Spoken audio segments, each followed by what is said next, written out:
लातूर शहरातील प्रभाग क्रमांक 3 मधील नागरिक आक्रमक नागरी सुविधा मिळाव्या या मागणीसाठी महापालिकेच्या पायऱ्यांवर नागरिकांचं ठिय्या आंदोलन।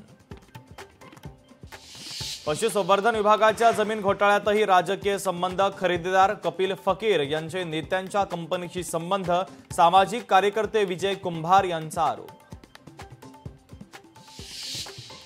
धाराशिवमध्ये नगरपरिषद निवडणुकीसाठी 60 वर्ष पार केलेल्या लाटे दाम्पत्याचा अर्ज, नगराध्यक्षपदासाठी पत्नीचा तर नगरसेवक पदासाठी पतीचा अर्ज दाखल।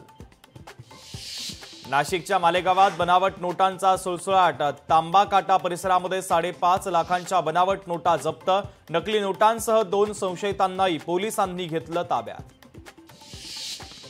नाशिक शहरामध्ये बिबट्यांच्या संदर्भात वन विभागाची जनजागृती मोहीम, नागरिकांना दिलासा देण्यासाठी वन विभागाच्या वतीने ठिकठिकाणी जनजागृती मोहीम। पुण्यातील हिंजवडी परिसरामध्ये अमेरिकन नागरिकांची फसवणूक, कॉल सेंटरकडून नागरिकांची फसवणूक तर 2 कॉल सेंटरचा पर्दाफाश।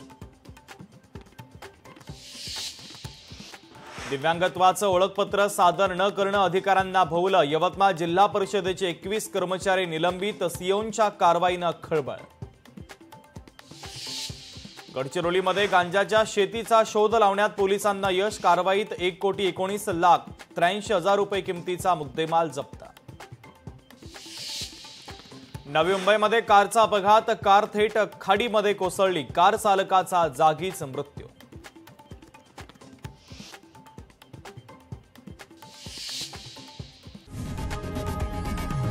लोकशाही मराठी ऐका, पहा, जागरूक रहा।